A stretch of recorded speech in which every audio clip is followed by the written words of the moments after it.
In order to understand the nature and scope of the problem facing a website developer, we need to first discuss what actually is the threat.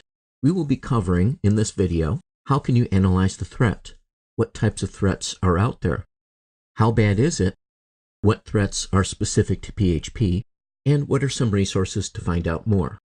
To analyze the threat, we need to look at who or what is posing the threat. This is referred to as an actor or an agent. This could include internal employees or people who are working inside the organization. We also have partners who would be organizations or individuals that are working who would have access to resources within your organization. The largest threat, however, is that posed by external actors or agents.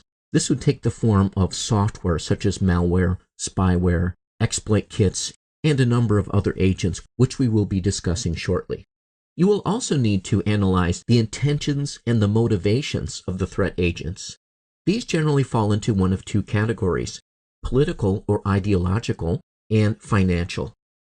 Next, you'll need to look at what is the actual action which is being taken. First and foremost, of course, of great concern, is the actual action of hacking into the website.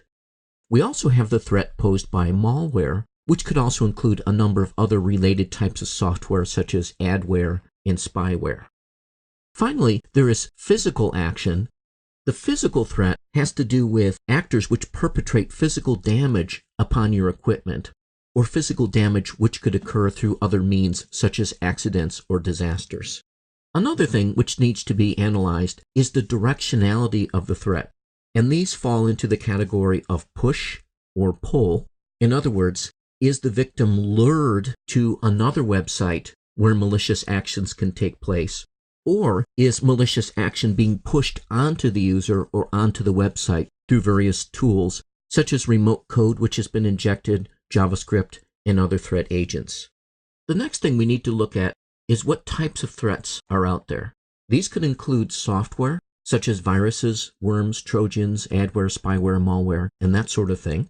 People, namely disgruntled employees, contractors, or individuals who have some sort of disagreement, perhaps ideological, with the organization that's promoting the website. There could also be criminal threats, which could take the form of organized crime, gangs, or others interested in illegal gain. There are other types of threats as well, perhaps less common, but nonetheless posing a threat. These could include espionage, which could take place on the part of corporations or governments. So, for example, one company may be spying upon another company in order to gain a competitive advantage. Careless threats would be in the form of accidental or careless actions. In the majority of such cases, the damage is not intentional, but rather it's caused through some sort of neglect. An activist threat would be politically motivated, where there is some ideological purpose behind the attack.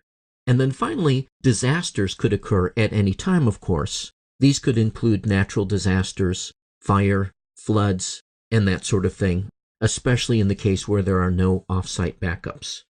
Another aspect to be considered when discussing what is the threat is how bad is it? Let's do a quick survey of some major websites. This is an article reported on the Forbes website. As you can see, the biggest cyber attack ever is slowing down the internet. This occurred in the spring of 2013. Looking at the Imperva Web Application Attack Report, which is put out every year, as you can see here, one website suffered an attack 176 out of 180 days, or 98% of the time. Other statistics indicate that some websites suffered attacks as many as 26 times per minute. As you can see from the Symantec report, there's a 42% surge during the year 2012 in terms of targeted attacks. And finally, as you can see from the Network World website, there's an article about defending against exploit kits. Exploit kits form an increasing percentage of the attacks on the internet. They can be purchased or licensed fairly inexpensively. And the Dell SonicWall estimates that 70 to 80% of the attacks from the internet now originate from exploit kits.